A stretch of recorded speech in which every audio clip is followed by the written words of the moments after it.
Shalom and welcome to another episode of Elders of GMS, giving all praises to Yahweh by Shem Yahweh Shai. This is a continuation of the series that we've been doing for the last couple of weeks entitled GMS News and Prophecies. Early in the week, to be exact, September 11th, the day that the towers fell, there was the ambassador who was killed, and three of his staff were killed by rioters because of a movie that came out showing depicting Muhammad in a bad light. And going back to Islamic law, you're not supposed to show the image of Muhammad, so they're supposedly all torn up by it. So that incident took place, and shortly after that incident, it was supposed to be a mob, a gang. They sent two battleships, and I believe it was 50 Marines, or a number of Marines.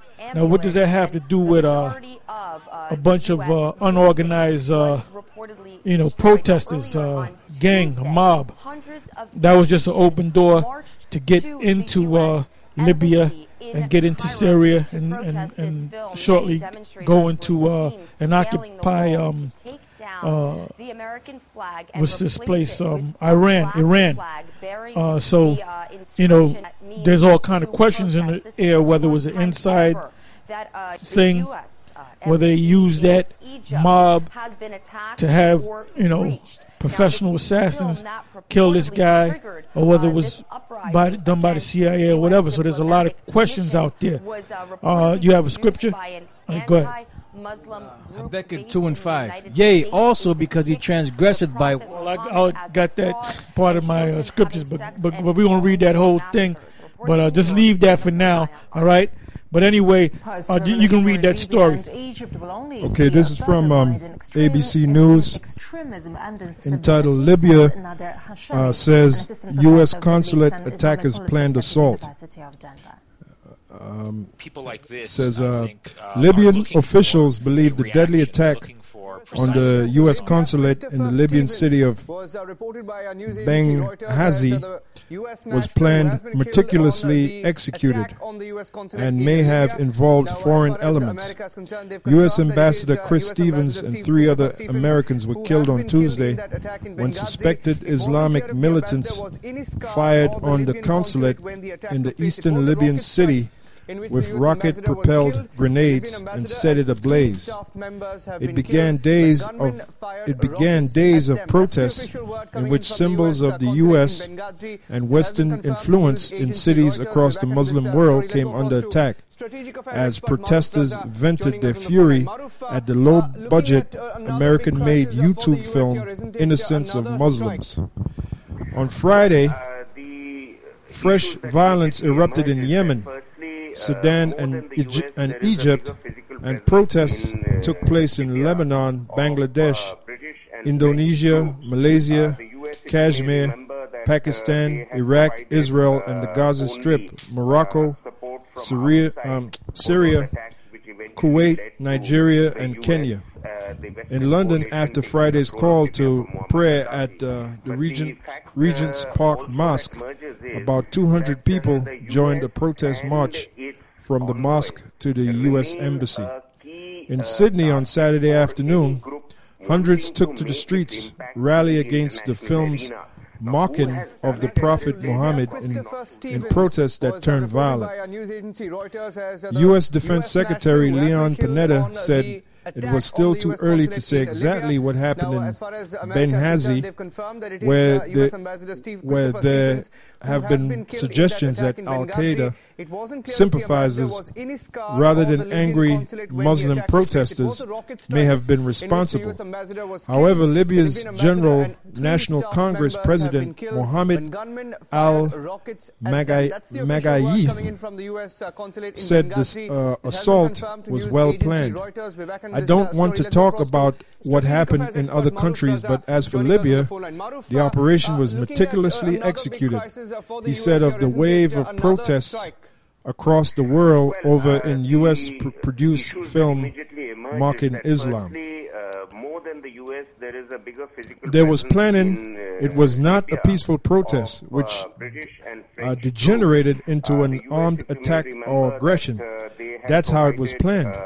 The attack was prepared, especially since it coincided with the date of September 11th, Mr. Magayif said. There are non-Libyan elements on Libyan soil, and they plan to carry out their own agendas on our territory, he said. The attack itself and the manner in which the attack occurred confirms that this was planned and programmed to achieve a purpose. I do not exclude discovering things that will link Al-Qaeda and the U.S. consulate attack. U.S. military and intelligence agencies have launched an elaborate manhunt in Libya against the militants suspected of staging the most serious assault on an American diplomatic mission in decades. With high-tech weaponry and surveillance tools, the Pentagon and U.S. spy services have turned their attention to finding those who laid siege to the consulate, using methods honed in Afghanistan, Pakistan, Yemen, and elsewhere. And there's a picture, it says bracing for violence.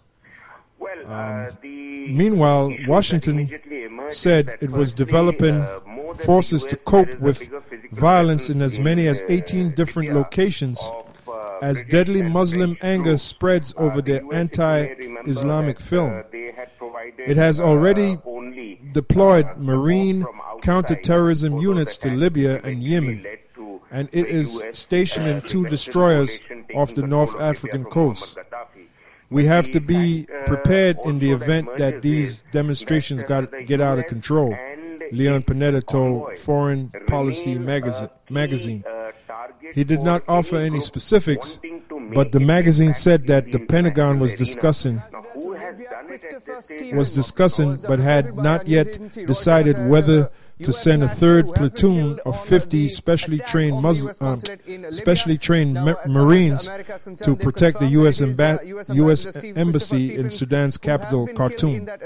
Guards on the roof of the embassy fired warning shots on Friday as the compound was breached by protesters waving Islamic banners after earlier ransacking parts of the British and German missions there.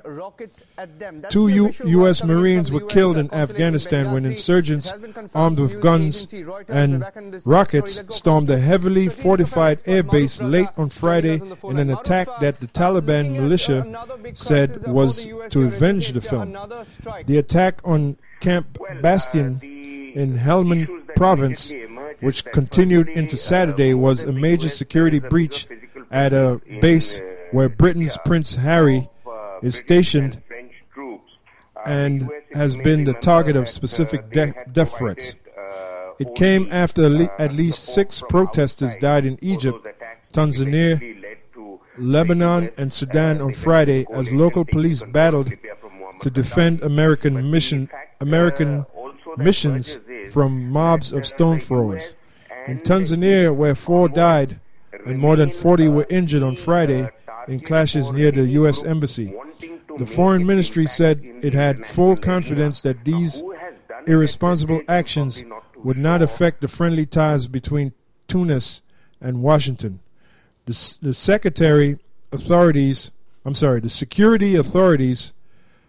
are taking the necessary measures to ensure the protection of foreign missions and diplomatic personnel, it said. A nearby American school was also ransacked and set on fire, along with several parked vehicles. Okay, so everybody heard that in the news. That was a big thing in the news. Barack Obama and Hillary got together and made a speech when they recovered the bodies and put them in coffins and all that, and they spoke about how diligent and great this guy was, this ambassador. But anyway, this is just forcing them into whether they had something to do with it or it just happened. And if you notice on the news, it's happening in those surrounding areas. In Egypt, they what was it? Morocco, I believe it was. They had